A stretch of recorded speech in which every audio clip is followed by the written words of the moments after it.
First off, rest in peace, neighborhood nip. I ain't crip, but I'm on that neighborhood shoot.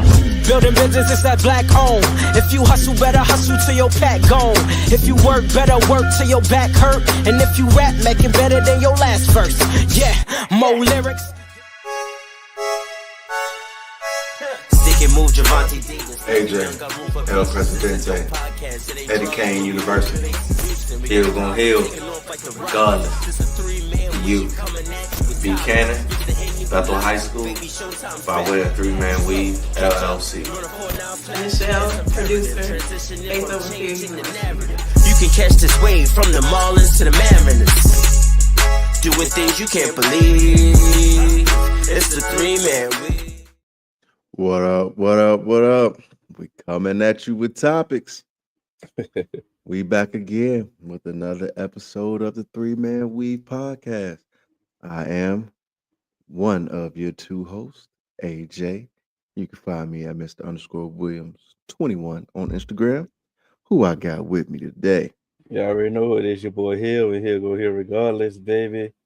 Let's get to it, man. We got a nightcap edition, man. Oh man, look at us being night owls, man. Staying up late and stuff, man. What we think we are, 25 again? It's about 11. Oh, dang, it ain't even 11 yet, but it's 10:45. We about to make it to 11. Man, as soon as we finish this, you know I'm getting these, bro.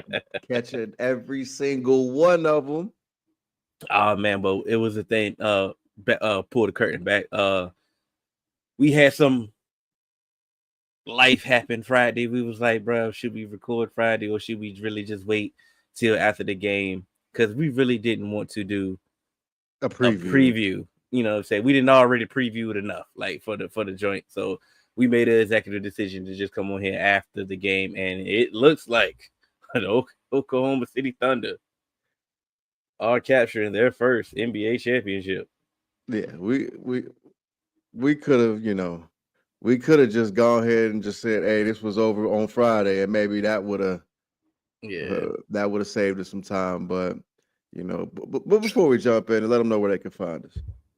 You can catch us on all major podcast platforms: 3-Man Weave, Instagram, Twitter, 3-Man Weave _. You can email us at podcast.3.man.weave@gmail.com. Man, so let's get right to it. So SGA is easily the best Thunder player in history, right? That's what we're starting off with. No, we're not gonna do that. We're not gonna do that. We're not gonna do that. We're not gonna do that. We're not gonna do that. And I said I wasn't gonna. I know we're not gonna yet. But first and foremost, let's go ahead and just start off with the losers. Unfortunately, y'all did push it to Game 7, but Tyrese Halliburton suffered an Achilles injury. I didn't even want to cut you. I don't mean to cut you off, but I don't even want to start it like that. Like start off with the losers. Oh, my fault. I just want to just strictly say, man,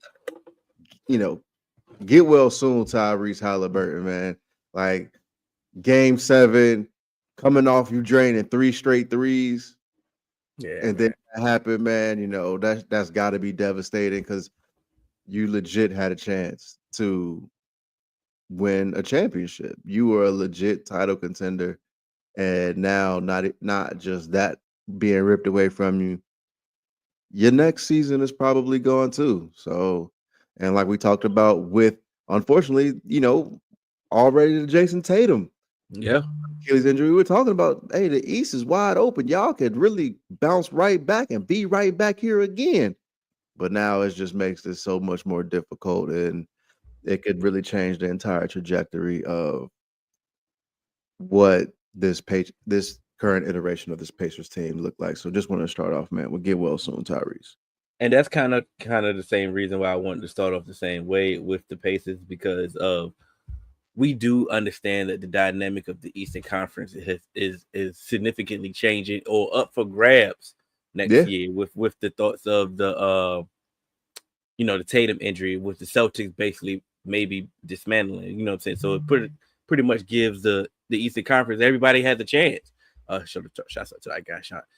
Shouts out to our guy John. At the end of when we finish recapping the finals, we are definitely going to discuss the KD trade. So hopefully you can stay up tonight. If not, you can catch us on the recap. But we definitely going to definitely discuss the KD trade a little bit later, just for a little housekeeping observation. But as you think about it, it was like, okay, of course we may be anticipating. You don't want to sound hindsight, but maybe I had OKC winning this series, so I was already prepared for my speech of the Pacers, just to stay, how I normally say for team.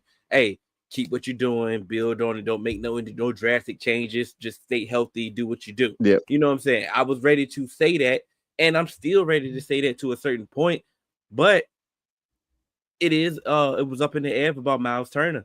He's a free agent, and they say the Pistons was looking to acquire him, and he's been on the block for like 5 years. You know what I'm saying?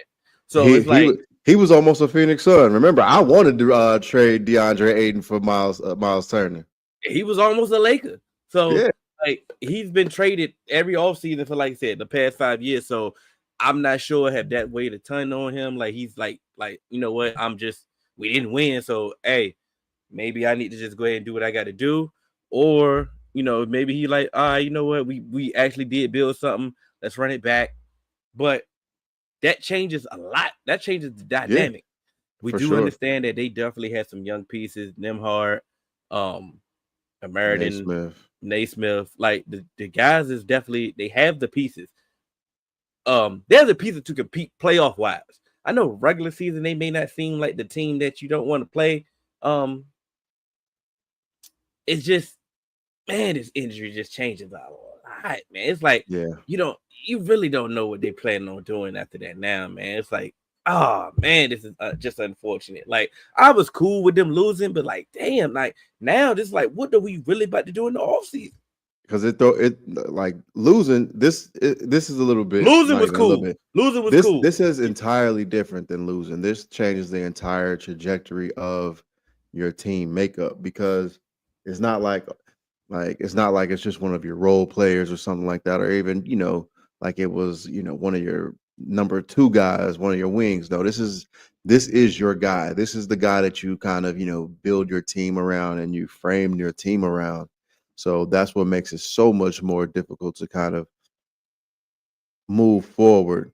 And so it's just like, we gotta figure that out. So I think that it's really tough on the Pacers, and kind of just like what we talked about with the Celtics. Like, is this one of those things where you just got to kind of become a seller and try and gather some young talent and pieces, and then just kind of let next year be next year, and then go back for the 2027 type thing. So it's just kind of one of those tough things on how you plan to navigate that. I think it's weird. I think it all hinges on what Miles Turner decides to do. Now, if Miles Turner decides to leave and leave in free agency, I think you do just just take your lumps this year. Develop the players that you have. Maybe they'll just have that natural ascension. But after that, then like I said, then you'll get if they take that natural ascension in certain pass first traditional Halliburton, with the full year recovery, they'll be right back to the paces that we've just seen. Because like I said, the oldest person that they have on this team, is Siakam. Like at this point, like and I Obi also Toppin needs to be moved. He's taking up a spot on that team. I think Obi does exactly what you want him to do on that team. Athletic, kind of, good size, floor spacer with Tyrese. That's what he does. That's what you want, especially because he can play with Miles. I actually think that he actually made himself some money if another team wanted to actually make him like a starting 4. He may lose some plus minus, but I like him. I like him for the Pacers. I mean, he may not be the same. I might not like him when he was with New York. You know what I'm saying? But with the Pacers, I think he fits actually seamlessly. I think Rick Carlisle found a really good role for him, and he was able to kind of excel and be that rim runner. He can he can clean up the glass. He has that athleticism. He got the size to kind of defend some bigs in the pick and roll, but the athleticism to kind of try and stay in front of a guard in the pick and roll. And he shoots the three just like some of the wings that you would be looking for. You know, he may not be a knockdown 3-point shooter. He may not be a 3-point shooter that's going to shoot, 38%, but he's more than capable of knocking down some threes. And we've seen him get hot and really help win some of them games throughout this playoffs. Yeah, I specifically, I think game 1, I think he was a X factor in that one. Yeah, I mean, game 1, and I can't remember which one of the games against the Knicks too. Yeah, I think it's I know it's weird, and its initial reaction, but it's just difficult to see what the Pacers go on from here. But at the end of the day, let's show them the respect that they deserve. They fought this entire playoffs, and the road that they traveled was definitely significant. It was nothing to sneeze at. This was not a fluke. Like you said, you beating the Giannis Bucks. You go in there, you move on, you get the Cavs, which was the number 1 seed. You go on to get the hot Knicks. You know what I'm saying? And then you come into the overall number 1 seed, and you push them to 7 games. Like, that showed me that, of course, you might not have thought they was one of the ones, but if you was watching these games and you watched their style of play, you appreciated what the Pacers was doing. Like, for sure. I get it. They ain't a household name and all that. I get it. But if you was watching these games, you appreciate the basketball display that they was putting on this entire playoffs. And that's one of my reasons, again, why I said I wasn't really, not to harp back on, I wasn't a fan of the Knicks firing Thibodeau, because it kind of changes on how you do stuff next year. And guess what? That Pacers team wasn't a bad team. Yeah. You lost to a team that you could arguably say was just truly better than you that day. So firing their coach for that is kind of like, meh. But, like I said, much respect to the Pacers and Rick Carlisle, man. Y'all had an amazing season. You definitely fought back to really put yourself in position to be here. You had an amazing postseason run. And like I said, I personally, I was rooting for Tyrese, because to me, this would have capped off one of the better postseason runs we've seen. And not just from just total numbers wise, but just they're having basically game winners and game changing game winners in every single series. Yeah, bro, that alone would have just been something that would have been special. And I was actually rooting for the Pacers just to kind of be able to kind of see that capped off. And that was the problem that I had with some of the premature talk that the social media was doing, and some of the stuff that they were doing. Is this the best run we've seen since Dirk Nowitzki? It's like, yes, that's a good question. If they won, you know what I'm saying? Like, you have to why are we in a rush to get, because to this, everyone wants to be first. Nobody can live in the moment. I understand. Yeah. But now you just wasted it. Now it's a waste. Exactly. Yeah. But but like I said, we gave the Pacers their just due, their flowers, their appreciation of what they do. I got John. We definitely going, like I said, we got a schedule that we're trying to uphold, but we're gonna definitely get to your question, John, because we definitely got something to talk about with both of those trades that we've seen back to back Sundays. Shouts out to the Thunder, man. Shouts out to the Thunder, and they did the team building trajectory that we've seen most teams. We've never seen a young team just immediately just run through the playoffs. You know what I'm saying? They was a high seed last year, and once they ran it through a veteran-laden team and got smacked around. You have to go through those growing pains, and they use those growing pains to elevate themselves. You know what I'm saying, to a whole nother level. Like I said, they was head and shoulders above. Like we always talk about, oh man, the West is the toughest conference. Well, it sure ain't look tough to the Thunder. Exactly. But I know everybody was waiting. Oh, that was a regular season. It was a regular season. Okay, cool. Got Memphis up out of there, swept them. You know what I'm saying? Then you went over there. You might have played with your food, in my opinion, against the Thunder. But once again, not Thunder, against the Nuggets. The Nuggets have championship pedigree. So at the end of the day, you got to knock them out. And you needed that series to show that you be like, you know what, we can do this. We can do this. So now you going in the next series, like you said, you got the Timberwolves. All right, Timberwolves, once again, they just not ready. But you showed them that they just wasn't ready. Once again, another thing about it, you play with your food. In my opinion, on certain games against the Pacers, this should not have been a 7-game series, in my opinion. But it was. And you went out there and you handled your business. Shouts out to Sam Presti. Shouts out to SGA. Yeah. Shouts out to the rest of the Thunder. But shout out to Paul George. for SGA, and we're gonna get to the rest of everybody, but for SGA to be actual MVP and to actually, put his flag down as I'm an MVP and a champion, and you could put our playoff run up there with everybody else. Mm-hmm. Like you can make a case. I know we living in a moment. We ain't got to say that he the greatest. This is the greatest run we've seen in the playoffs. But what you think about when all the chips are done, and you think about it, you in the barbershop and you thinking about it.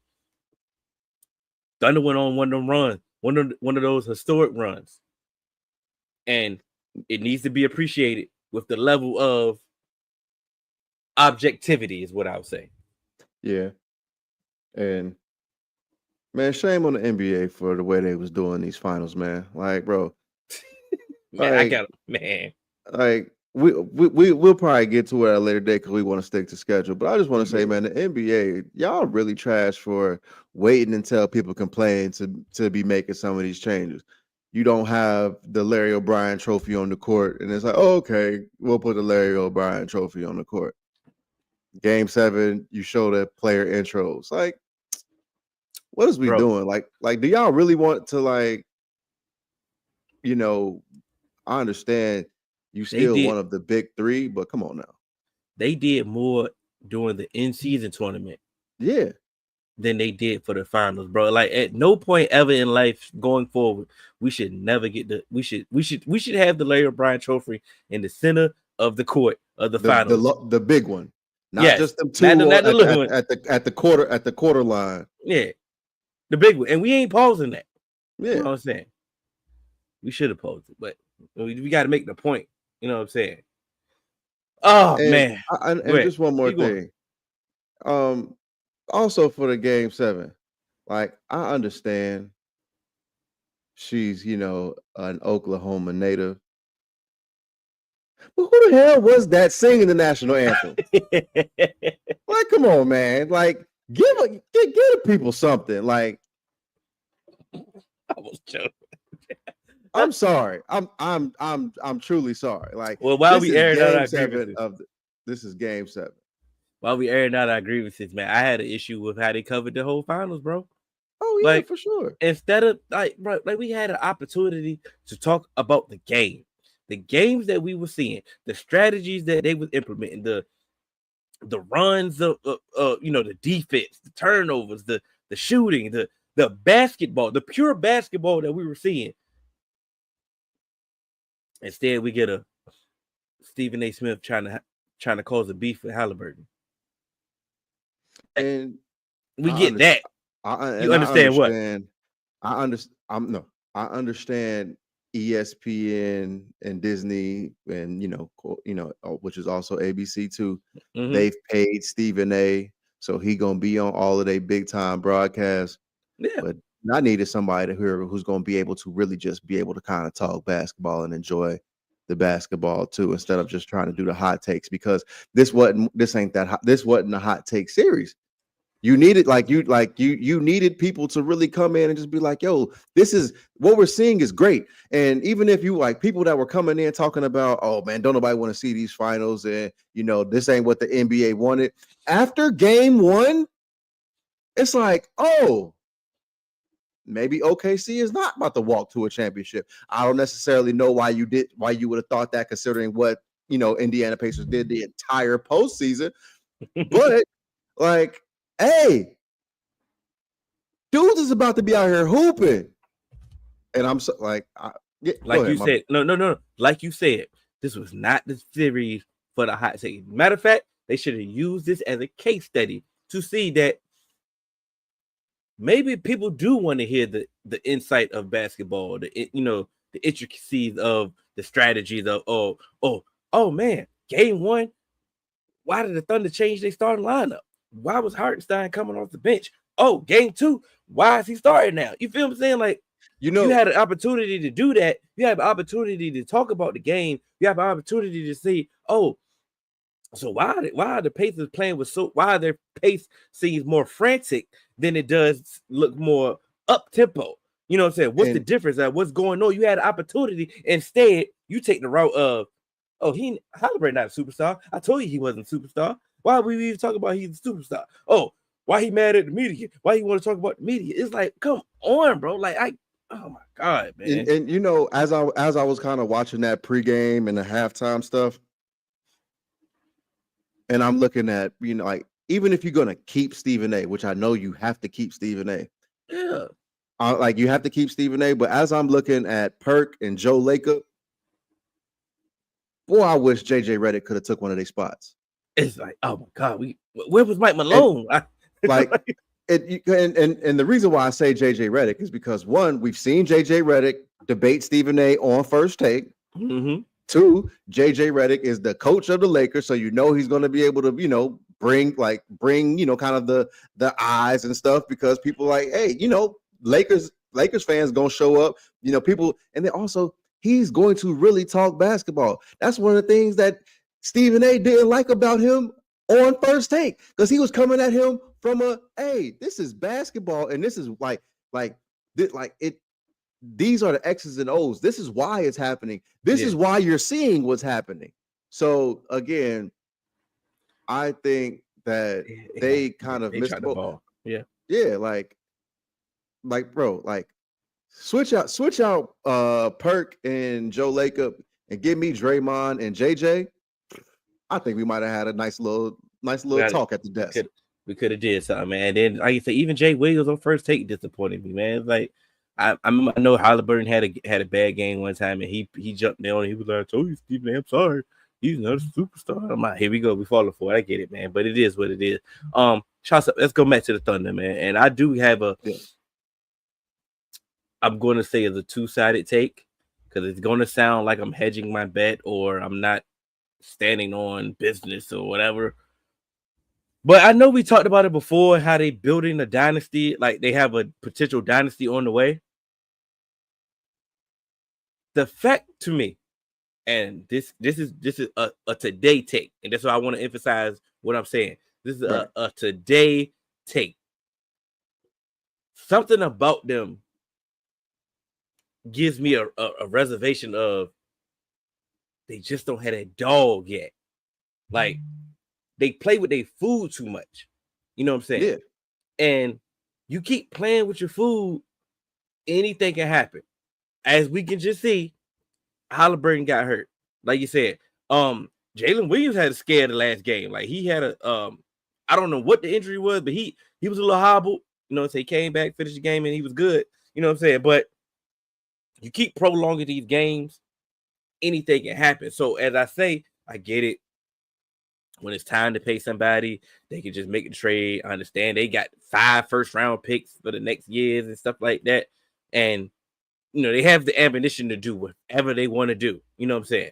And I get it. I do understand that if Jalen Williams was already an all-NBA player, if he's the same exact player, just, you know, if he stays consistently the same exact player, they fine.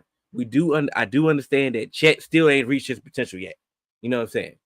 Like, Chet ain't nowhere near his potential yet. You know what I'm saying? Nowhere. So, of course, he can ascend, and this team can be dominant as we think they could be. But I see you looking at me, but now I'm going to bring it home.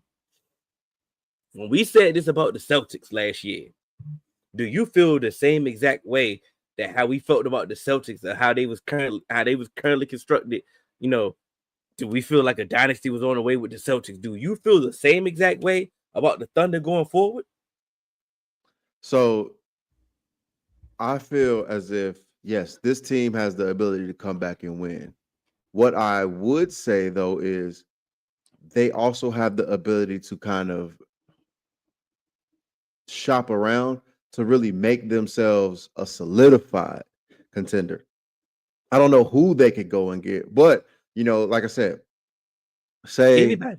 Yeah, like they literally can't go get anybody at this point in time. But like, I think if they, because like you said, like who they played, like they could go and get a solidified guy and still have some young depth. They can go get some solidified guy, like they can basically try and find like, okay, what do we need and how can we better the situation? Go through some of these, 22, like these 22, 21 guys that you see and be like, who can we package and try and get,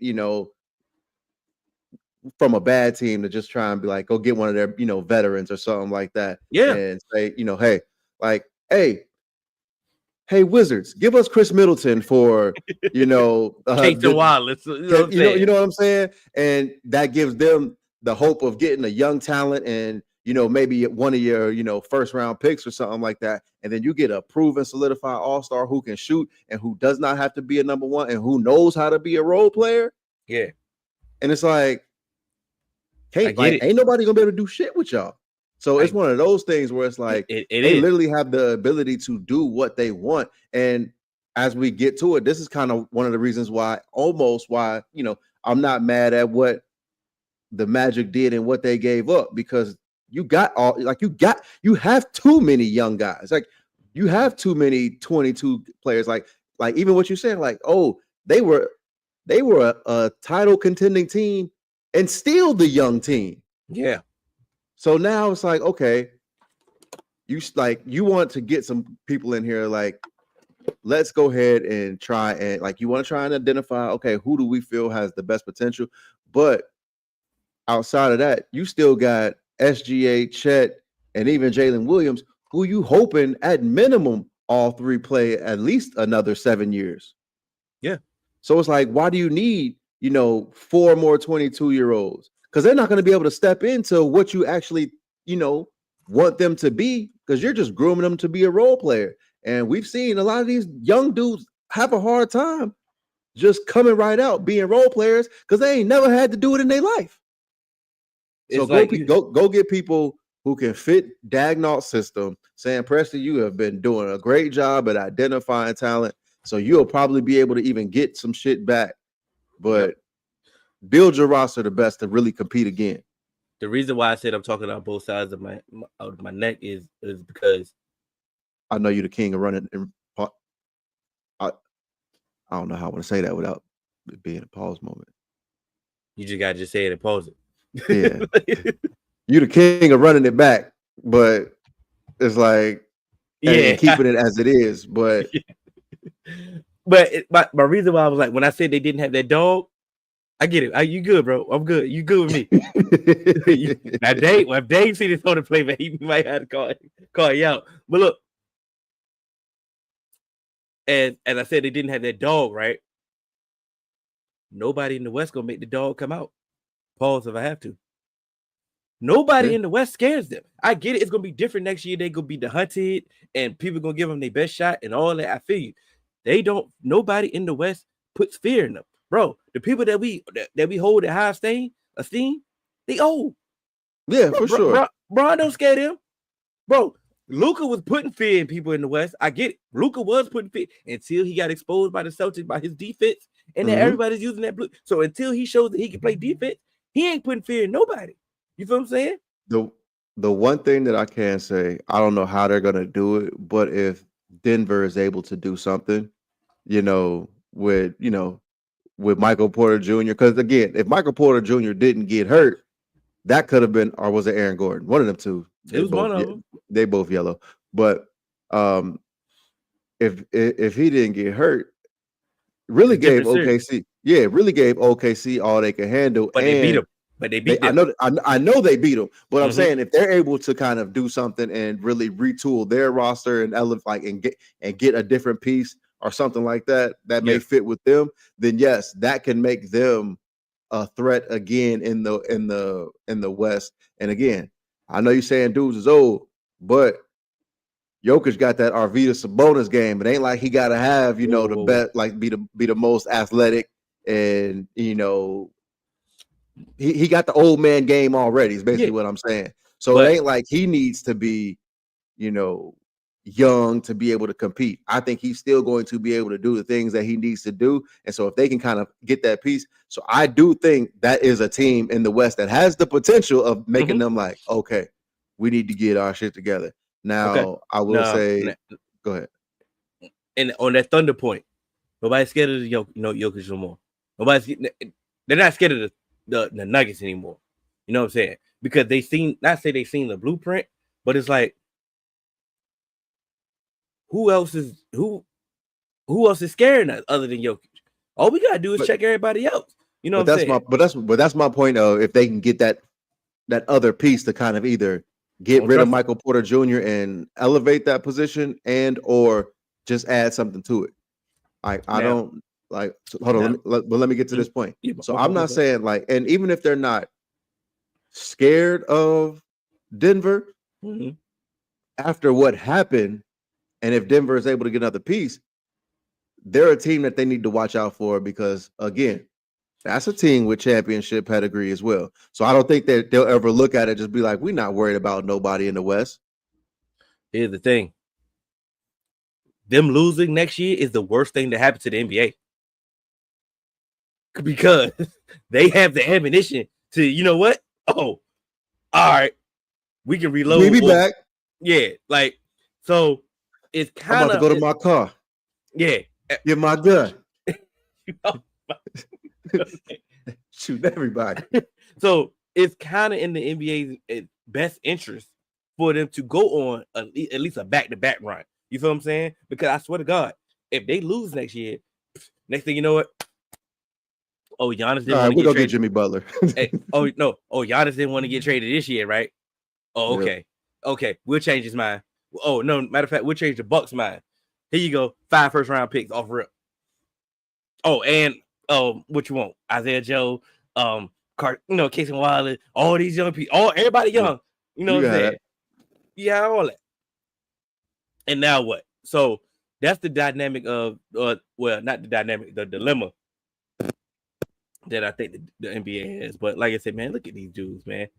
Hey, the oldest person on the team is Caruso. Caruso, yeah. Like Caruso only 31, I believe. Yeah. What you think about it, man? You got Aaron Wiggins, you got Lou Dort, you got Isaiah Joe, Jalen Williams, Chet, other Jalen Williams, AJ Mitchell, Casey Wilder, and then you got Nikola Topic. He ain't got over here yet. And boy, that motherfucker look cold from the goddamn draft, from the draft highlights. Yeah, so like I said, so that's like a new draft pick. Yeah. So again, like I said, and that's why we say they're extremely dangerous from how they're built, and like that's why I say it's a little bit different in a sense from the Celtics, but I see them in that same vein because that's fine. I see them in that same vein to continue going because they are able to kind of do whatever the hell they want.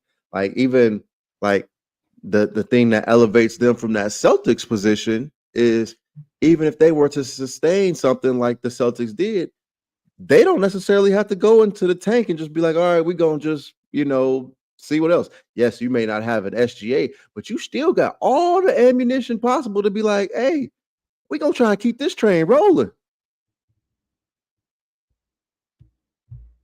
So, that's what I mean. Yeah. So, but and again, with all this April stuff, I think some dudes is about to, start getting spread around so that teams don't really start approaching the rest of these aprons, and it's gonna be a different look in the NBA. A lot of the 3-star teams or the 2-star with 1/3 high price player, it's gonna look a little bit different. So we're gonna see.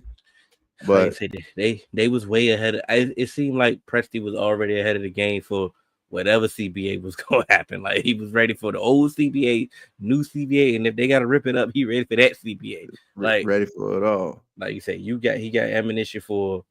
Like you said, he got ammunition for whatever, man. It's like it was crazy because the way that they were setting it up, I'm like, man, he just hoarding picks, man. It's like I don't really see. And we were like, at one point, you got to do something with him. You got to do something. And then now it's like, well. Good job, my brother. You want to you got anything left for the finals, or you want to move on to some of these blockbusters that we got? I just want to give OKC their flowers, man. I want to give for sure, 100%. I want to give OKC their flowers, and they deserve them. Like I said, despite how Main Street, we gonna talk about it tomorrow because I know we're gonna see some clips of how they talk about them and how this is gonna be nasty. They're gonna go. Now they say like how we started off. It's SGA the best player in Thunder history. We're gonna hear that tomorrow. We're gonna hear all this nonsense that we ain't got to hear, man. I don't think you have to disrespect KD or Westbrook. Specifically, they're gonna just disrespect KD because that's the punching bag. Because it's the easiest one to because they know he'll respond. But I don't think you have to disrespect them to prop up SGA or anybody else on the Thunder. You know what I'm saying? I think you can actually look at SGA and give him his just due and properly keep him in that context. Like I said, are we about to now all of a sudden he better than ring culture? Bro talked about ring culture. Is he better than Derrick Rose now? You feel what I'm saying? Like, what are we doing here at some point? But before we go on the tangent on that part, so we got that'll get me going. I just want to specifically give the Thunder their flowers and salute to them. Shouts out to them. Sam Presti, SGA, Jalen Williams, Chet, Caruso, Dort, all these guys, man. So man, shouts out to them, man. Now, which trade we go? Let's go in order of the trades. All right, so let's go with the Magic trade for Desmond Bane. Shouts out to our guy Suggs, man. Jay Sizzle. Yeah. Trade thoughts on the Desmond Bane trade. Who won that? In my opinion, Memphis in the long run because of the picks. Let's go. So I'll kind of go with what, like, just to address this question. Well, first, can you tell them what the actual trade was? It was Desmond Bane. It was Desmond Bane for Cole Anthony, KCP, 4 first-round picks. One of the first-round picks is a pick swap. Right. So that's the foundation of the trade. The Magic, I think that if I'm not, quote me from, correct me if I'm wrong, I think the Magic had 2 first-round picks in this particular draft. So trading the first-round pick in this draft really didn't mean anything for them. One of those picks is a pick swap. KCP still has years left on his contract, so for the Grizzlies to be incentivized to taking on his contract, you had to attach a first-round pick with his, right? Because the way he tailed off towards the end of the season, he had negative value coming in, so you had to do what you had to do. So that's pretty much the gist of the trade. So let's get to it. All right. Just we're gonna go right to Suggs' question. Who won that? Oh, for sure. I believe the Magic. Yeah, I'm going with the Magic. I know he's saying, Memphis in the long run, but I don't even know about that because in the long run, depending on what we feel like the long run is, even if it's in, with the duration of them picks, I think the Magic are going to be one of those teams that you're going to have to really watch out for, especially if, you are able to keep some of these guys healthy. So I don't necessarily even know that they'll be in a position where it's going to be like, oh, you about to get you a lottery player. And even some of that, it's been so hit or miss with some of these draft picks and being able to come in early. Who knows? And who knows what Memphis is even about to be? Like, I don't know what what the Memphis Grizzlies are about to be. So y'all might want to acquire some draft picks but for the Memphis aspect is now it adds versatility. Right. It adds versatility. They do have ammunition to actually do something. You know what I'm saying? So if they want to upgrade this roster, fix this roster, because at the end of the day, you bring Mr. Mariah Mills to Memphis. Go ahead and trade some first round picks and some players for Zion. You are a proponent of, hey, once this thing has run its course, it's time to blow it up. Like, am I quoting you correctly? Yeah, but blow it up. I know sometimes I said to a certain extent. Right. I just want to clear it up. Just because I say blow it up don't mean it means get rid of everybody. you still can keep, if you have some foundational pieces, yeah, but like just some other stuff, hey, go ahead and get rid of it. Like, but go think ahead about and it. move on. If that offer is on your desk for Desmond Bain and you looked at your season the past like 3-4 seasons, and you like, this is the offer for Desmond Bain, you mean to tell me I'm not about to take that? If I'm Memphis? Yeah, because like, hey, and again, crazy as it seems, I feel like these trades that we've seen make sense. They make sense for both parties. Yeah. So it's like I truly don't like. People have been up in arms saying, "Oh my gosh, 4 first-round picks for Desmond Bain," but it's like it ain't just 4 first-round picks for Desmond Bain. You're moving a contract. Mm-hmm. You're building, kind of like your actual roster and actually doing some better roster construction, and you're clearing some space because now it's like if you're Orlando, you feel like we're not searching for a star. We're not searching for our corp, like our two, like our go-to guys. We have that. We got that in Franz and Paolo. Yeah. We need to be we feel like we've got our guys. Now we want to build around them. Yeah. Kind of very similar to what we just said about OKC. It's like, why do we need to keep bringing in more young guys? Let's get some established people in here. Again, like I just said, who know how to play a role. Like, I don't necessarily want any more. I don't want any more. I was not expecting that. I don't want any more young guys who are just trying to find their way in the NBA, because it's just like we've seen with Mathurin, Benedict Mathurin in the Pacer series. He wasn't getting a whole bunch of burn. He a young guy who trying to figure out his way in the NBA. So when he come in the game, it's like, oh, I'm pulling. Give me that. I'm trying to make a name for myself in the league one way or another, because guess what? If I don't stick around here, somebody got to know I still got something left in the tank. Yeah. What better way than in the playoffs when everybody's watching?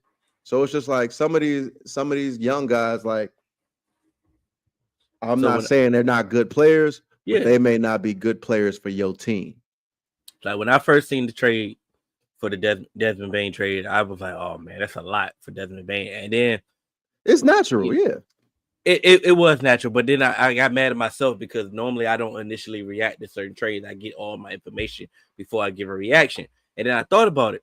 I'm like, yeah, man, they gave up Cole Anthony, man. What he gonna do? I'm like, hold on, bro. He had lost his spot in the rotation to Anthony Black. You know what I'm saying? Yeah. So, and then they still had Jalen Suggs. So it's like, I'm like, okay, cool. All right. So they good on that aspect. And then on top of that, they specifically targeted KCP to do what they expect Desmond Bain to do. Like you said, he was supposed to be that veteran presence, bring in championship pedigree, 3-and-D, and stuff like that. But now he thought about it, it was like, okay, granted, they suffered significant injuries to their core stars, and it didn't really pan out the way they really wanted to be for the for the regular season. Yeah. But KCP still fell off at the end of the day. But I don't think he fell off. I think he really got exposed for who KCP is. You have to know who KCP is. You didn't have the roster. You didn't have the roster for KCP to excel. You know what I'm saying? Exactly. You really didn't have a playmaker around those. So to get everybody, to get him bucket. Yeah. Bring in a Desmond Bain. At the end of the day, Desmond Bain can get himself his own bucket. Now, do you consistently want to run your offense through Desmond Bain? Hell no. But at the end of the day, when stuff comes out of whack and be like, okay, hey man, go get us a bucket. He can go get you a bucket better than any guard that you had on that team. They can go get you a bucket. In the event that you do sustain an injury or that injury bug hit you again, he can hold it down. He can hold it down. He can get you 20 a game because he has a history of doing that. Because Ja has missed games. Exactly. Like even like when Ja was suspended, Desmond Bain was like, all right, we gonna hold it down. And then on top of that, he can defend. So he Yes. can give you KCP and some. So Yes. I get it. 4 first-round picks for KCP. I mean, not for KCP, but Desmond Bane. Ooh, I get it. But bruh, they about to be a contending team in the East. They legitimately have a chance to win the East.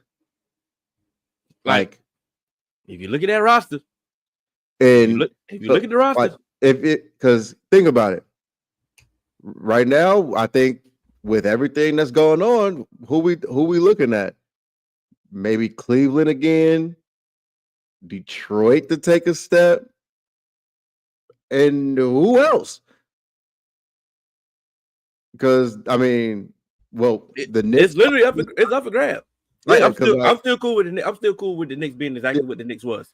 Right, and I wasn't trying to slight the Knicks. It just happened to like slip my mind until I read our guy Linnell's comment here. But yeah, so it's like, to me, it's 3 teams that you think can be in contention outside of Orlando, and it ain't like they all like none of them are like, oh yeah, that's the team to beat. And I get it. I know they out of sight, out of mind right now, bro. You mean to tell me that the Sixers can't come back and muck all of this up? For sure. I mean, I get it. That's the optimistic vantage point. But think about when they acquired Paul George. A lot of people had them as being, a contending team. Now, did people expect them to win? Hell no. But they had them as a contending team. Okay, if Embiid is healthy next year, you mean to tell me that they can't immediately just come back where they was at? Get their spot back? Yeah. Like, it's a reason why you see the Celtics go down with a significant Achilles injury to Tatum, and now they thinking about trading Drew Holiday, trading Porzingis. It's like they thinking about blowing it up. It's like, bro, we have a chance. Like, everybody has a chance, except the Heat. You know what I'm saying? Yeah. You don't have a chance. Like, sorry. If you think you about to go sign and trade Kuminga and that's about to change the thing, like, no. Good luck. You about to be the Heat culture, cool, make the playoffs, lose again. You know what I'm saying? But it's like, I get it. The sticker shock of 4 first-round picks for Desmond Bane is like, bro, it's Desmond Bane. Like, we gave up 4 first. I get it. But then if you actually go through what they gave up, how they gave it up, why they gave it up, and you actually think about it. Because here's the thing, there's no precedent on trades in the NBA. There's no one-to-one. Right. There's no, he just set the market, so now we about to follow this market. Now, if Desmond Bane got 4 first round, I know for a fact KD about to get 3 first. You know what I'm saying? It doesn't work like that. As I was just playing this through my head, I think what people are seeing this trade like the wrong way. I think the Magic are seeing those first round picks as second round picks, because to them, they're going to be late. So it's almost like they're basically. So I think if people looked at it through the lens that, just imagine if they traded Desmond Bane for 4 second round picks, you would probably look at this a little bit different. But seeing it from the Magic's perspective, I mean, so seeing it from that perspective, it's like the Magic, like, they expect to be good, really good. In fact, so if you're expecting to be really good, those picks are going to be 20, 25, 28 in that range. So it's like, we don't feel like we're losing much. We've all seen this. Like, say, they now told us, if they ain't a lottery pick, man, we don't know what that pick gonna be. Yeah. So, and shoot, even some of these drafts where it'd be the lottery, like, you'd be like, dog, it ain't nothing but 2 dudes in this draft anyway. Yeah. So who? Yeah. We really got to look back at some of these drafts, like, oh man, you was in that draft. No. Exactly. So to me, again, it's just like, I think people hear that first round and like, oh wow, like, yeah, that's an overpay. But in actuality, Shouts out to Linnell, man. He said, to me, it's only the Knicks and Cleveland, especially with Tatum and Tyrese having Achilles injuries.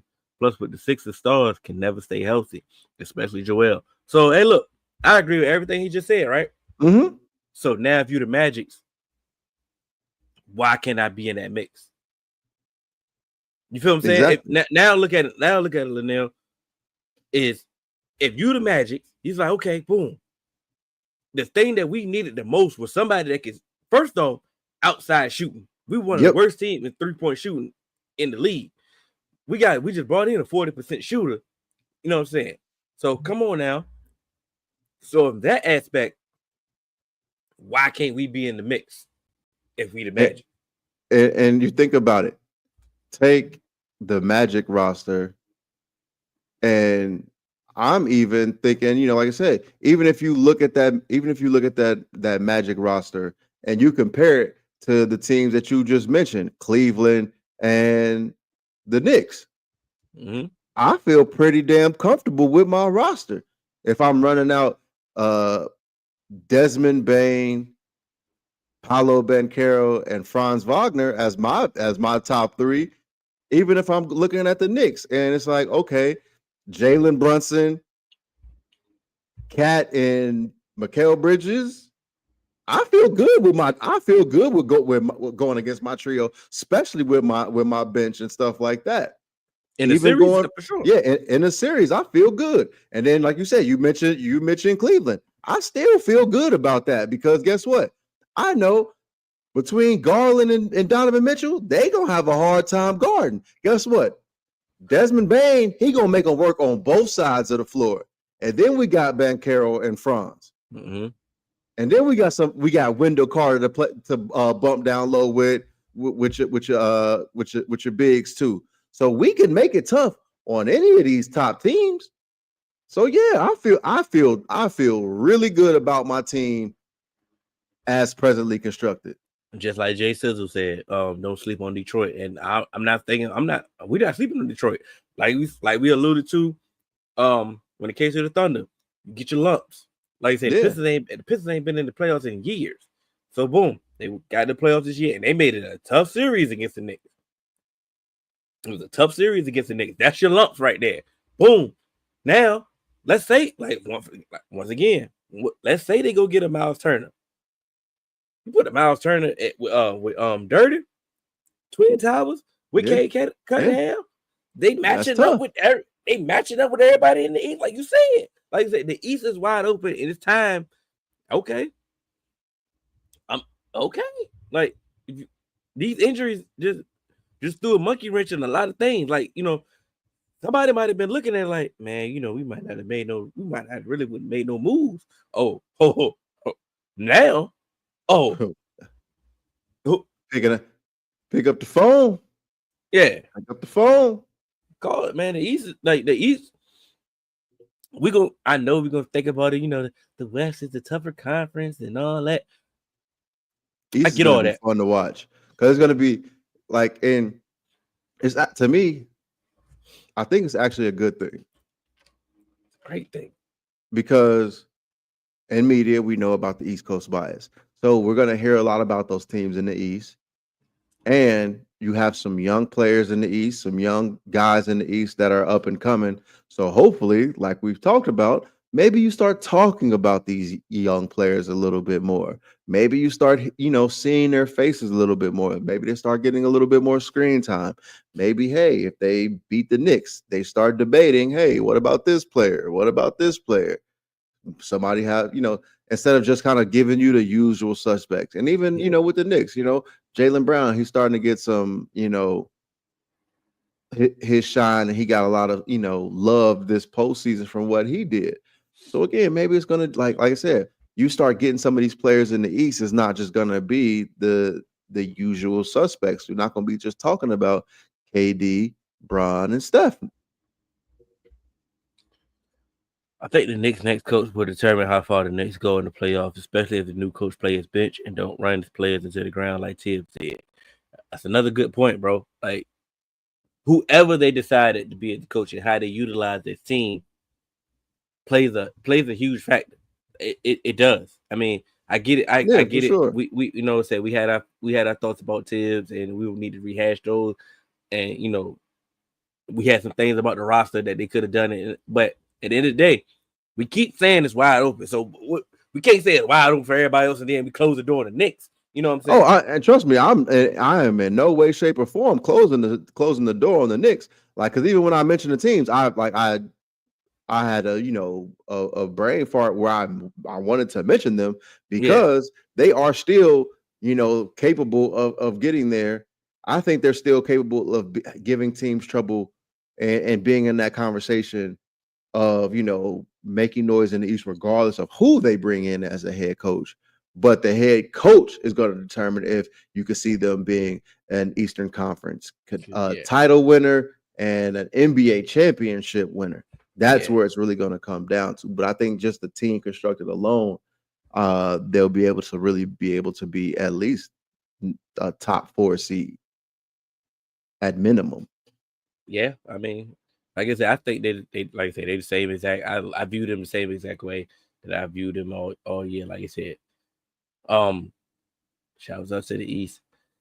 I get it. We always say the Western Conference is a tougher conference, and I get it. It sounds good, and it's believable because of the record.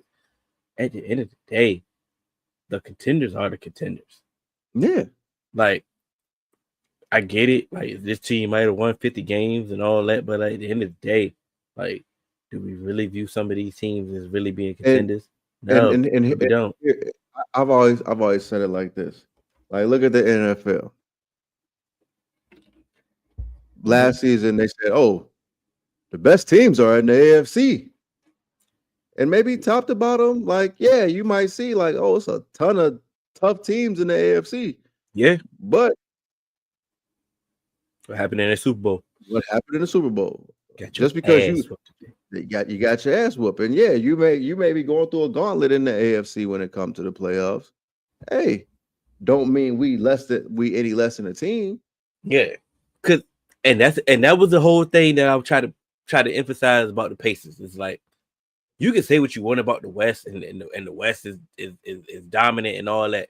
The way that the Pacers were playing in these playoffs, they don't give a damn who they don't care who they was playing. You bro, a confident player in any sport is dangerous. Dangerous as hell. You know what I'm saying? And I'm now, when I say a confident player, now let's add the team aspect to that.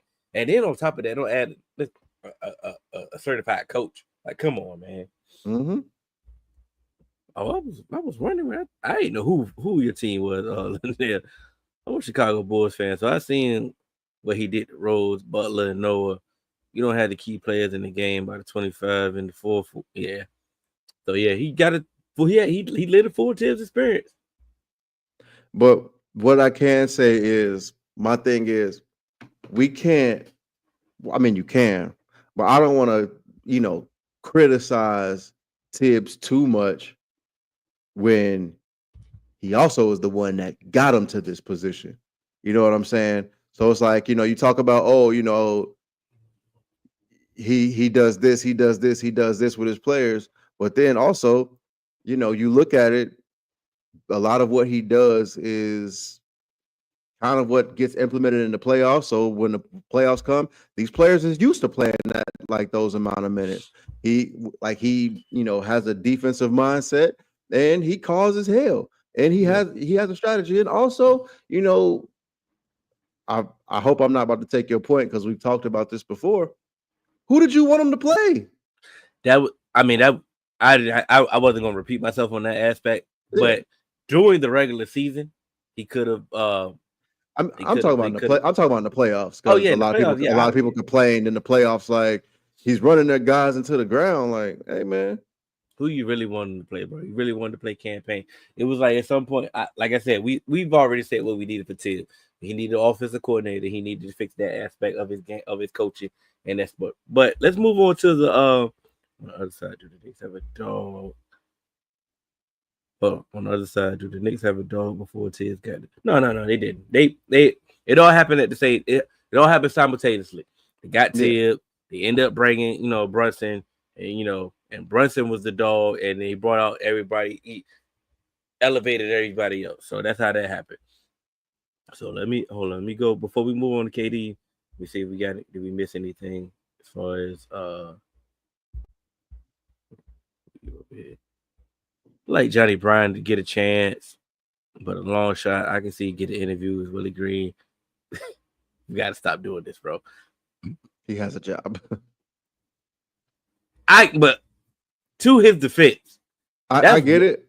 That's one person that would say, "Hey, look, I know I got a job. This is a better job." Like, but also, I believe the Pelicans have to say yes. They do to allow him to interview for that job. He can go to the Pelicans like, look, yo, let me go. Like, if I don't want to be here, they don't really have to keep him here. Like, you know what I'm saying? So it's one of those things that they can definitely fit that he may be the one candidate that we could be like, okay, you interview him and he be like, you know what, that is a better job than what I got. So I get it. Other than everybody else, the audacity that they was doing with some of these other people was beyond me. But I do like Johnny Bryant. I think he put in his dues. I think he's young enough to have, new ideas. And like I said, he's been in New York. So like I say, being in the New York spotlight, I know it's different being in a different seat. You know what I'm saying? But he's been there. He know how it is, know how the media operates. I think they do need some young blood. Like, I think the young blood is time. Like, these retreads, you know how I feel about these retreads, bro. Like, unless it's Mike Malone, you can sell me on Mike Malone. You know what I'm saying? You can sell me on that aspect. But other than that, bro, like, you're not selling me on Mike Brown when Mike Brown is nothing but black tips. Like, yeah. Like, you're not selling me on that, bro. Like, bro, like I said on the last pod, so is Mike Malone, low key. He is, but he just don't have he just don't have the reputation of running his players into the ground like Tibbs does. But he played his players the same amount of minutes as Tibbs did. So there's that. At the end of the day, you have to understand, as a front office, if you Leon Rose, you've been in the media all season, you got to find them a bench anyway. I don't give a damn who the coach. So find them a bench. So you can't just say, hey man, play your bench, man. Why you not playing your bench? Give them a bench. Like, you should be using New York to your advantage. Like you say, these vet minimums should be loving to come to New York. Especially now, seeing kind of like what happened. And then, to be quite honest, and you kind of got to do your due diligence as well, because we know it's just a thing in sports. It's kind of like, once you have your guys, you have your guys. So hey, look into that when you're trying to get a coach too. See what coach got some vets that you could be like, hey, go ahead, call him and bring him with you. Jason, chill out, bro. Hey, you do a podcast with Brian, you get a job. You get a job. You get a job. Oh man. All right, man. Let's wrap this up, man. KD was traded today, and I know Adam Silver is mad about this, bro. Like, I know he is especially mad because the trade really can't even be finalized to July 6th. Yeah, like y'all couldn't wait. Yeah, so what are we doing here? So, man, we might be here. We're gonna have to chop this up, man. So let's go ahead. All right. This is the KD trade. And portion of the podcast. Scene. All right. So Kevin Durant has been traded to the Houston Rockets for a package of Jalen Green, Dylan Brooks, the number 10 overall pick in the 2025 NBA draft, and 5 second-round picks. Yeah. What's your thoughts, Hill? I thought initially it was a fair trade, man. I think it was a fair trade from the aspect of KD definitely ruined some of the leverage that the Suns could have had. Like, they could have played hard ball and tried to got more draft capital or more players of their caliber. But I believe Suns were trying to get Jabari in this trade too, just to kind of and they needed him. Yeah, they needed him, and the fact that the Rockets said no, and add the fact that the other team in the mix were the Heat, and they didn't have none of their assets in the deal.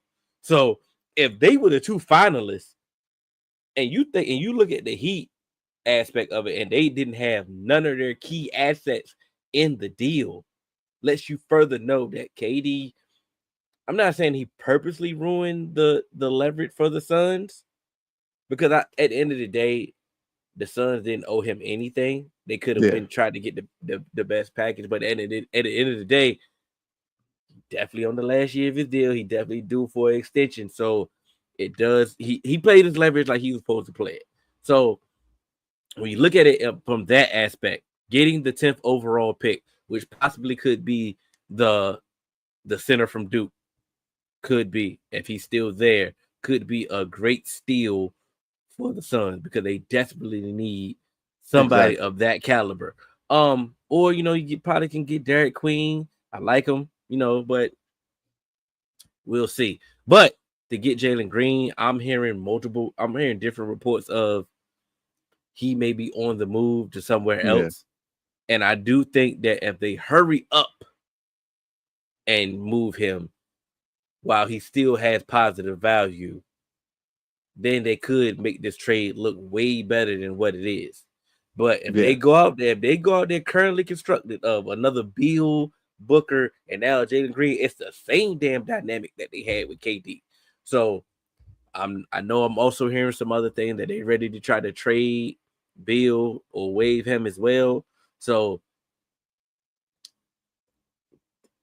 from that aspect, I think the Suns did the best that they possibly could do. Yeah, I do think one of the reasons why we kind of saw this trade get not expedited, but actually Houston pulled the trigger because it happened to start being rumblings that Boston might be become a team that will be a third team to be a player in this. And as you mentioned, with Miami not necessarily putting all of their assets in the trade, you bring in a Boston, like we were talking about, who may need to start moving on from some pieces to kind of rethink how they're going to make stuff work. It could have made things go. And then I think Houston might have just said, you know what? All right, look, we're going to keep Jabari, but how about this? And it just happened to be like, we'll do that. And it was like, okay, I think the Suns also kind of were just like, all right, let's not be too greedy because again, we've seen, hey, if he's saying he's only going to, re-sign with these certain teams and it's going to hurt the leverage that we have when it comes to it, let's just try and get the best offer. And then right now we might think that's the best offer. And then, like you said, it gives us time before the draft too to think, hey, can we flip Jalen Green for some pieces? If so, let's go ahead and try and work this now. And if not, we can't. Yeah. And hey, Bill, you might just have to sit the bench and collect a check, and we just run things out. And they might have to just make it miserable for him. I hate to say it, but until he wants to get traded. No. You have to say that. Yeah, until you have to say that. Until he wants to, until he just says, all right, to hell, I gotta go, bro. I gotta go. Yeah. Because if he's gonna sit there and not take that and not waive his no trade, you have to move on. Because I don't know what you can do with him and Jalen Green at the same time on the court. Now, with Booker again, I actually really, really like getting in Dylan Brooks to pair with Ryan Dunn because now that gives us two really, really strong defensive wings.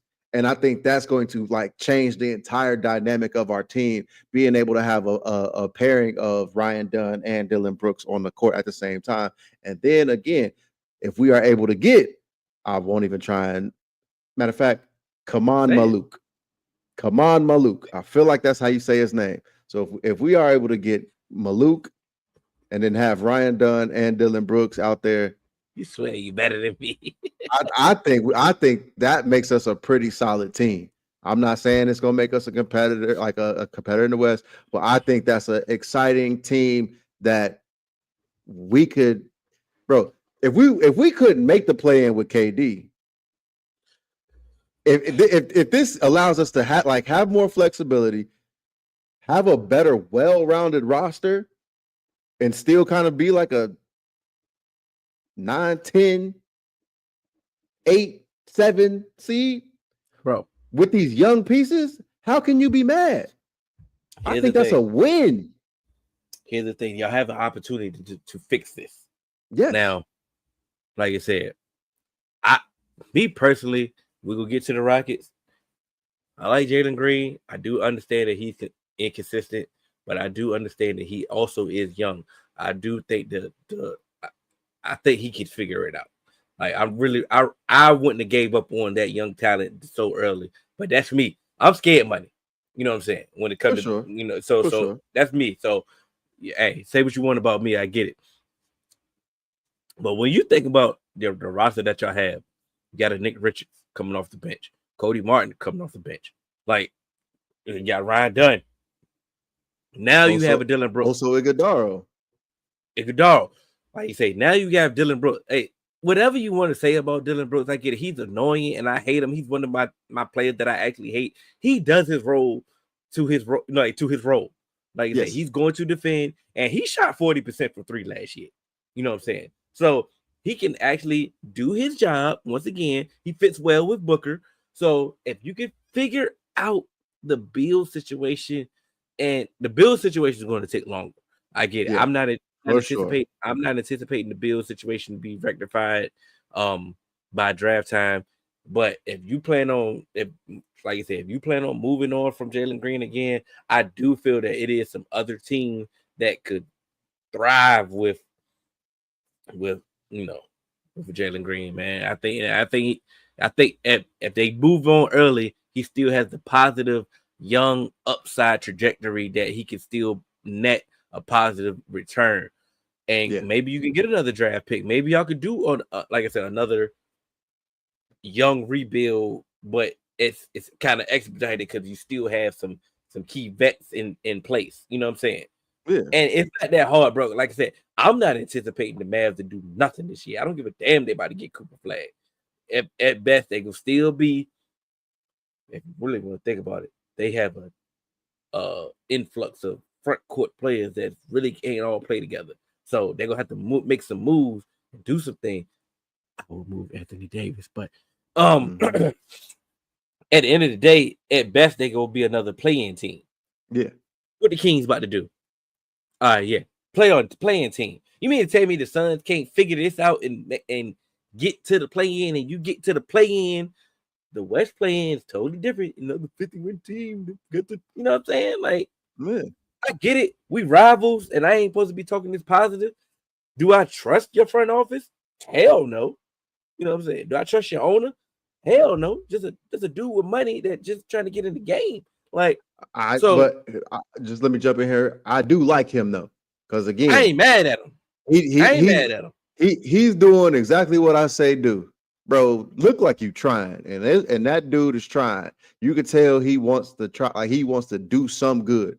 He understands, hey, his moves may not always work, but he's willing to like maneuver off of it. And then also just to kind of throw in there, let's not forget that the Suns have, their own pick too. So it's like now you get the 10th pick, and you got pick 29 also. So that is something out there as well. So they can really do some things to get this team where they want it to be. It's just like you said, you could do some things, but like you said, you can also do some things drastically and muck it up. Like you can package both of those first round picks with Bill to another team to try to offload him and then get who? Derek White. I'm just using that as an example. You know, I wouldn't do that. I would actually keep the first round draft picks, both of them. Yeah, I would keep the draft. I would keep both of the draft picks, and like I said, hey, Bill doesn't want to he doesn't want to trade, but right now we're moving in a different direction. He may not be playing for us this year. He may be a Phoenix Sun, but he will not be playing for us. And like again, to kind of force his hand to be like, all right, I at least want to play basketball. But shit, he's about to make $50 million over the next 2 years. All right. If I was Bill, you know what I'll be doing? Me and John Wall be on. You know what I mean? Me and John Wall get the podcast or something. Right. Do the podcast right on Rose Bar. Man, straight up. I think the from the Suns aspect it's a incomplete right now. You know what I'm saying? For sure. Getting the 10th pick was definitely key. I get it. Y'all had a lot of draft capital that y'all gave away when you got KD, when you got Bradley Beal. So getting the 10th pick this year, like I said, with your other additional first round pick, is definitely vital to getting back to relevancy. So I get it. I like that. But at the end of the day, like I said, we're not just shooting for, you know what I'm saying, just being a regular team. You're trying to actually continue, try to get back. So the fact that y'all got to the finals, now we're viewing y'all as one of those, like, as one of those teams. Not a contender, but like a failure when you don't make noise, basically. And then we talking about this era. Yeah. This era of the Suns has been a good era of the Suns. Like, yeah. We've seen this, like say the Steve Nash era. We've seen the number 1 seeds and go to the playoff, Western Conference Finals, and all that. We've seen them undercut. So it's like this ain't no bottom tier franchise that you know what I'm saying. Exactly.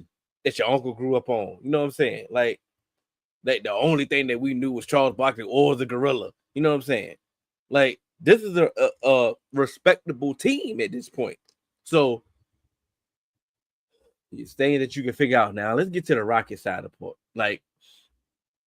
I've been seeing a lot of reports of a lot of things, of a lot of comparison. If the Rockets just had KD, they would have beat the Warriors this year. Sounds good. Do I agree? Yeah, I agree. Because at the end of the day, when Jalen Green played good in that series, they won. Mm-hmm. When he played bad, they lost. We know for a fact that Kevin Durant is going to give you 20 points. You know what I'm saying? You can wake up out of your sleep, and we know KD is going to give you 20 points. He ain't about to walk up on the parlay. I mean, you know how that go. I'll put Halliburton on the parlay and see what that happens. Poor Halliburton. I'm sorry. Cursed my man. Yeah. But as we know, at the end of the day, but the problem was when it came to the scoring for these Houston Rockets in the playoff, it was they needed a consistent scorer. All they needed was a consistent scorer. They got what they got from Sengun. Even Fred VanVleet showed up. The Thomas twin, you know, he did what he was doing, and he was on the ascension. You know what I'm saying? And Dylan Brooks was doing his thing. Jabari Smith, Eason. Everybody played their role, but when it came down to the half-court offense and somebody had to score, it got a little mucked up, and the scorer was supposed to be Jalen Green. And when he showed up, it was good. So I get it when you think about it. Oh man, they just had a KD.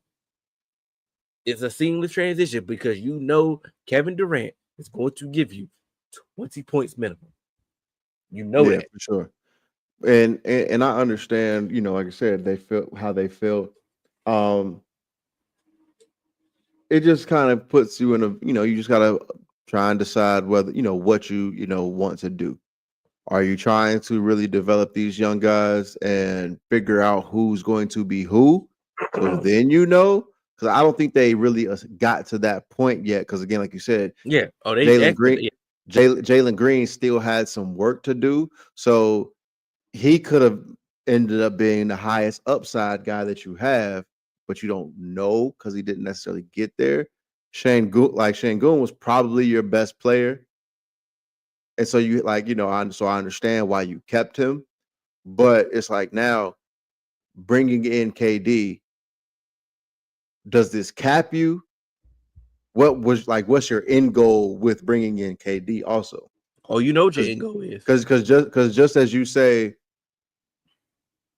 had they had KD, does that, you know, get them over the Warriors? Yes, but then what? I don't know. Even with KD, I don't know if they get past anybody else. I think they can beat the Thunder as well. No, not the Thunder. Timberwolves next. Okay. I think they can beat the Timberwolves. I think they can beat the Timberwolves. I think they can beat the Timberwolves. I think. But then it's like, I know you're not beating the Thunder. I know you're not beating the Thunder. If everything goes positive to what they say, so now when I say everything goes positive, let's say Sengun stays the same exact player. Sengun was a 20 and 10 type of guy. You know what I'm saying? Well, 18 to 10, whatever you want to do. As a big, you know what Steven Adams is going to give you. know what Fred VanVleet gonna give you. Let's go with the positive aspect. Let's say Reed Shepard cracks the rotation and he's coming off the bench, give you a point. Let's say Thomas Twin makes that ascension, makes that jump that we think that he's going to make. He's already one of the best defenders in the league anyway. Let's say his offensive game shows up. You know what I'm saying? Easton is a good role player. Jabari Smith is a good rebounder already, and say a good steady presence as a front court player. Let's just say everything hits positively, and all they needed, like that we keep saying, all they needed was that consistent scorer. They can beat anybody in the West if everything goes positive. But if everything goes positive, they can beat everybody in the West. And 100%. The only reason why I still have my reservations is because everything doesn't go positive. Everything doesn't always go positive. You get what I'm saying? So that's where I kind of, like I say, I have my reservations where it's like, hey, I don't know. And even still, so like when you bring in different pieces, different things change. Yes, you bringing in the Thomas Twin. I mean, yes, you have the Thomas Twin, who is one of the better defensive players in the league. But again, like you said, Dylan Brooks was giving you 40% from 3-point and giving you solid defense, knowing he was a role player. Bringing in KD also is, hey, I know KD is willing to play without the ball, but he also understands, hey, I'm still KD. And so, like I said, who knows if that's going to throw off how Şengün plays? I don't think it will, but will the Thompson Twin be able to kind of try and ascend his game with KD there? Fred VanVleet, he's going to be your guard, but is KD going to be controlling the ball more, kind of rendering him a little bit more obsolete? You know what I mean? So it may kind of throw things off. And are KD and Ime Udoka going to be able to gel? Yeah, I'm not worried about that at all. No, I'm not saying it's going to be a problem. I'm just saying certain things you just never know. No, I'm ready to piggyback off. No, I'm ready to piggyback off the stuff that you said because I agree with some of the stuff that you said. Other than the email part, I ain't worried about that part. But the stuff that you said, is KD gonna be more on board than Fred VanVleet? Like you said, you got to think about who KD is. Oh, I know. Trust me. No, I know it's Kevin Durant. We know who his name. We know who he is, right? And I forgot that. Shout out to our guy Jay Sizzle and Linnell, bro. Yeah, I sure hope I'm saying this name right too, bro. I don't want to be disrespectful, but yeah, Kate. If they, I got a point where I want to make about that, but I'm still at this point. We know who Kevin Durant is, right? They know who Kevin Durant is, bro. They may change their whole style of play to now. This whole offense revolve around Kevin Durant. And it changed the whole dynamic of the damn team. See, once again, it sounds good. That's why I was letting you talk. I should have been letting you talk, but it sounds good. Just put Kevin Durant drop KD in there. Yeah, give you 20 that he ain't been giving you. Yeah. Oh, okay, cool. And everybody gonna play the same exact way. No, you could be aggressive alongside Jalen Green because that's Jalen Green. You may not want to think about being aggressive because, hey, bro, that's KD. I'm playing with KD, bro. You know what I'm saying? Now I'm moving all timid. I'm thinking I'm selective on my shots now. I'm like, oh, I need to make sure KD got his touches and all that. Next thing you know it, we really revolving our whole offense around Kevin Durant, who's 37. That's the dynamic of, damn, this shit might not work. Like, and that's all I was getting to, is saying it can just change certain things about how this team makeup is, because everybody, KD's a hooper, he fits in any system, this and that, but also it's like some of these guys aren't like, they're not solidified like KD. So when KD walks in the room, it's like, oh, that's KD. Ooh, that's KD. Like, a lot of the, like, I ain't really about to just, take this, step back three, because I don't want it to be a wasted possession if we got KD standing over there. Maybe I should just think and try and find a more of an efficient shot. And that makes dudes start playing a little bit more timid, a little bit, tighter. And they're not playing their game. Like you said, they're not as aggressive as they once were. Let's break this home. Let's think about it. Let's say KD would have went to the Timberwolves. Now, Anthony Edwards would have been like, hey, look. Welcome to my team, dog. Yeah, you get in where you fit in with me. Cool. You my idol. I'm cool with you. We're gonna make sure you're good, but know where you're coming to. You know what I'm saying? It's a difference from that aspect. Because once again, KD really don't have an ego like that. You know what I'm saying? Right. When it comes to the court, like I say, he just want to hoop, and it is what it is. Like I say, he didn't come to the Suns and be like, hey, look, Devin Booker, bro, you know who I am, bro. I'm a Hall of Fame dog. It's my team now. You know what I'm saying? He deferred to Devin Booker. It was still Devin Booker's team, and he got in where he fit in. He did his thing. You know what I'm saying? Correct me if I'm wrong. You a Suns fan? Yeah, for sure.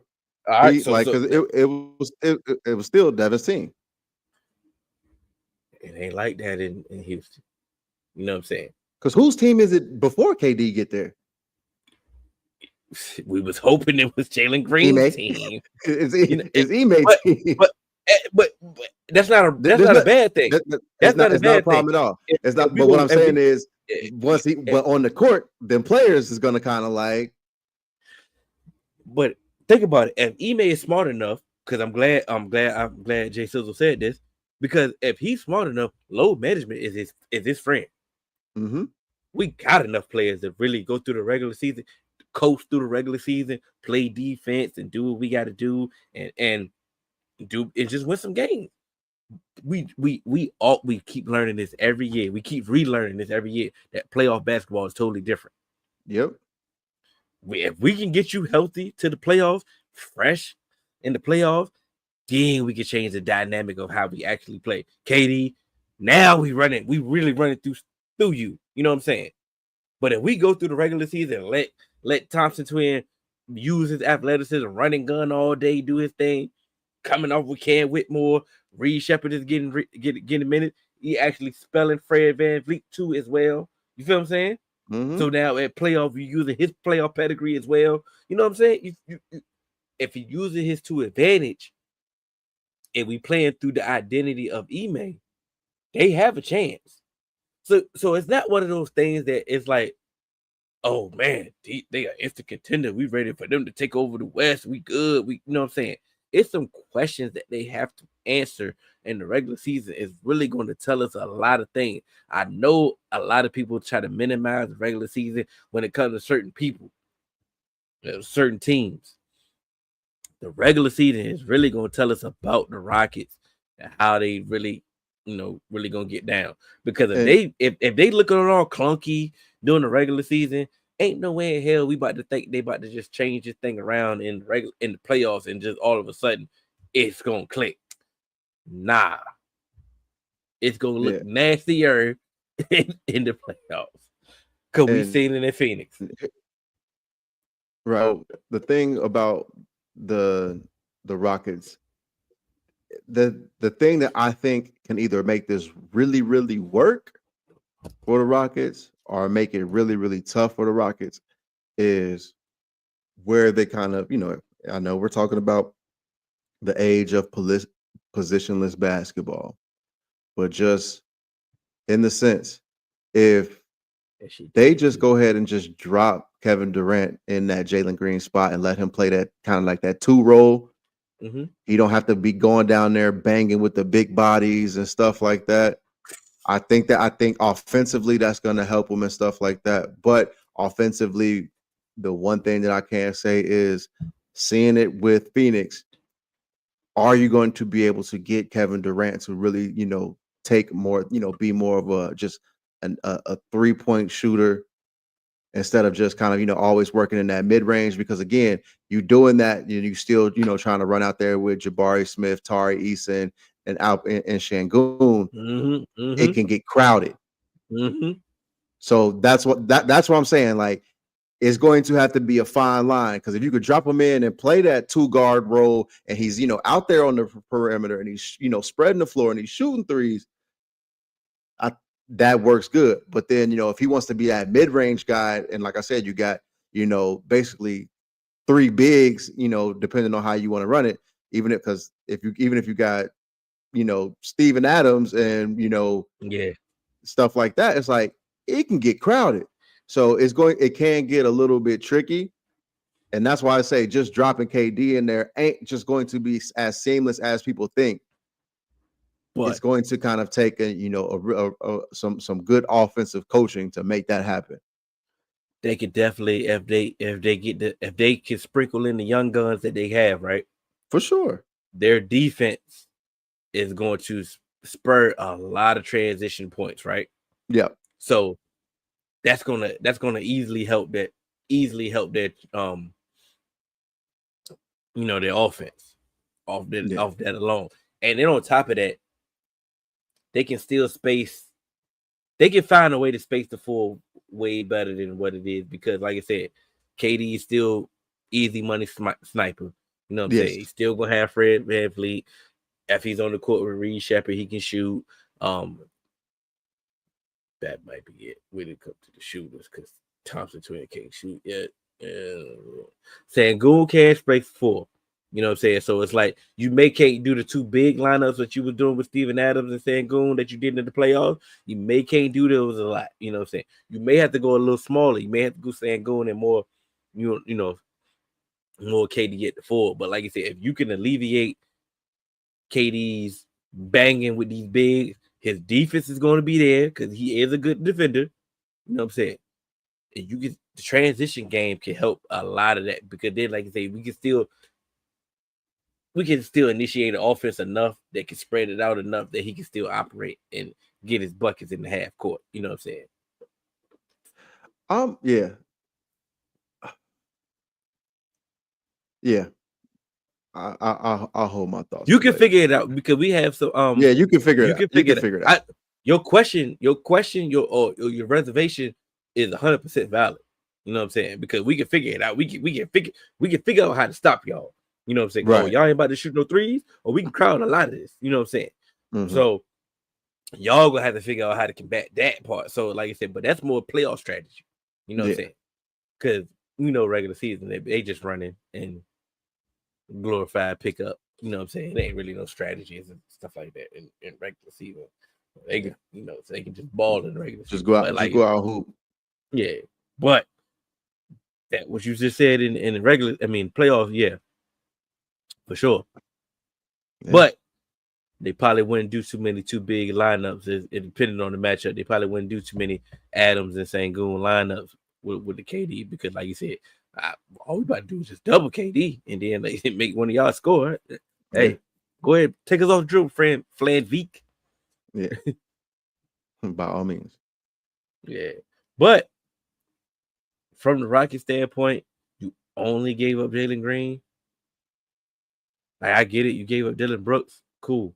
Like you say, Thompson Twin is definitely ready to ascend in that role on a whole another level. So I'm not really worried about that. Me personally, like you said, I would have been reserved from giving up Jalen Green, but like you said, you didn't give up Jabari Smith. You didn't have to give up another 1st-round pick. Like, you kept all your young talent, minus Jalen Green. Yeah, like even Tari Eason. Like you have to give up one of them. Yeah, you are. If you are Houston, you are optimistic to the highest level. Like, bro, nobody else can tell you otherwise. Like, I get it as a fan. Like, you're not about to tell me otherwise. Like, bro, we got KD. All we need, and you can convince yourself. All we needed was KD, bro. Yeah. No, 100%. Like, I don't think either side fan base is looking at this like, what are we doing? I think y'all looking at it like that though. Nah, a lot. Trust me. There's a lot. I'm in a couple Phoenix Suns groups. Mm-hmm. Everyone is like, I like it. Even to the point where some like, oh, we fleeced the Rockets. I don't think it happened. But some people are looking at it like, we got Jalen Green if Jalen Green can just become more efficient, like who knows what we have kind of thing. I honestly do like that dynamic. 100%. But as we were talking about it, I almost felt like just as like a schematic thing, I was like, damn, y'all should have tried to get Adams, because to me, they need another, like if they gonna have another big, to me it seems like you want another athletic big, because again, a lot of these, not just from what we were saying about spacing and stuff like that.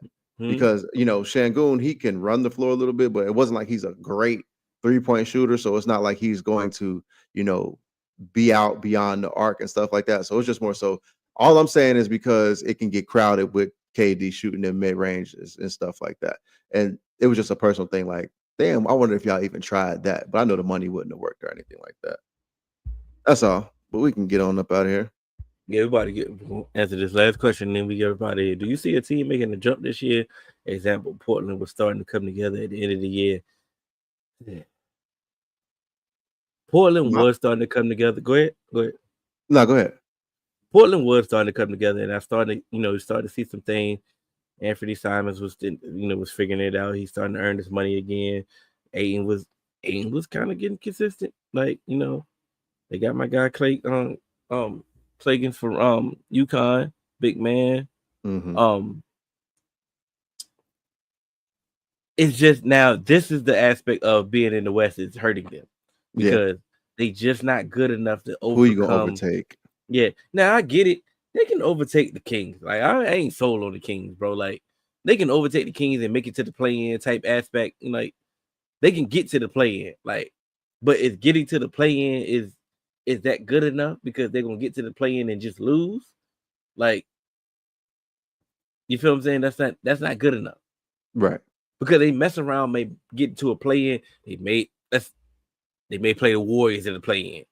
Like, bro, you're not beating the Warriors in the play-in, exactly, bro. Like, not at all. Cause you're not ready to beat them. So it's like, I get it. They curl just not. It's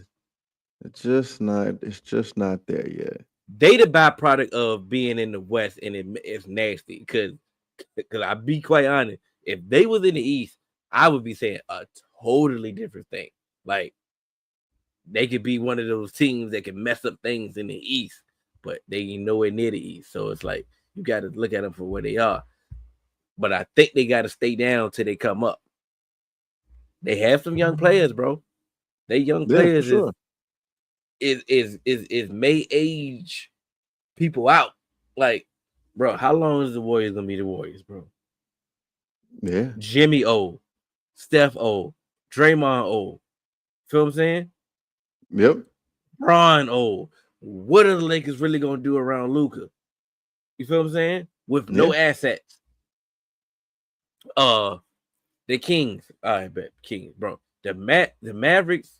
Okay, they about to have Cooper Flag, but once again, you got Cooper Flag, Derek Lively, Anthony Davis, Derek Gafford, bro. Yeah, they can't all play together. Exactly. And they don't have a point guard, bro. They gotta mess that all up before they really get right. You know what I'm saying? So that's gonna take time. Who else is on the bottom? Who else in the West? And so the team that I was gonna say was gonna be the cheat code was the Spurs. Like, that is a cheat code because they have a lot of young assets that they end up keeping. Yep. And then you're gonna add in a top 2 pick, which may be Dylan Harper, with the full season of De'Aaron Fox. Exactly. Now you got a full season of De'Aaron Fox. You got the Rookie of the Year Castle. Wemby is showing you he's Wemby. You know what I'm saying? If they could just get another veteran that can just bring everything together, look, get a glue guy, a veteran big, like a veteran big that can. Because I mean, Harrison Barnes is cool. He can help the wings to get them together. But that is a cheat code because you don't even but it's not a cheat code because we keep propping them up is to be something, and they ain't been nothing. Yeah, for sure. So that ain't it. We can't just say it's a cheat code. We can't have it both ways. Right, for sure. And then so like Can I say like? Well, no, because they made the playoffs. Who?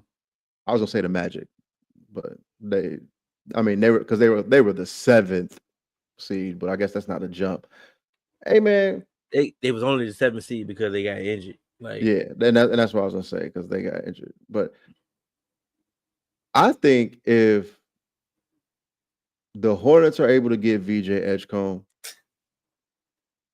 I think it'll help them because man, now you got 2 defenders that are around LaMelo. I'm not saying that they're going to be a number 4 seed, but what I'm saying is with everything that's going on in the East, maybe they can sneak into the play-in.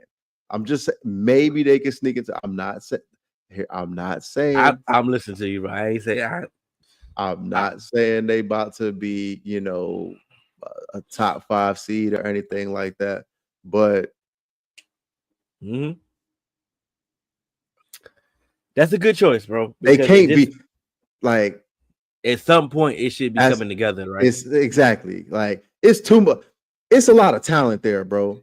And that's the problem that I have with. I've been think they should have made the play-in. They should have been They should have been a play-in team a long time ago. I get it. Injuries been happening. It's too much talent to not be, bro. Brandon Miller cold, LaMelo cold. Yeah, you still got Miles Bridges. You got Miles. Like that alone, you should have been kind of just getting into a play-in, bro. So you're not asking for much. Eventually you gotta get there just to do something, right? On the flip side to this question, how long are we gonna wait for the Hawks? All right. You can catch us on all major podcast platforms, 3Man Weave, Instagram, Twitter, 3Man Weave _ You can email us at podcast.3.man.weave@gmail.com. I'm Hill. That's AJ. Shouts out to Linnell. Shouts out to Jay Sizzle. They held us down tonight. Hey, I appreciate anybody that caught us on the late night. Hey, shouts out. Hey, catch us in the morning. Hey, catch us on the recap. I appreciate y'all, man. I appreciate everybody here. And we out.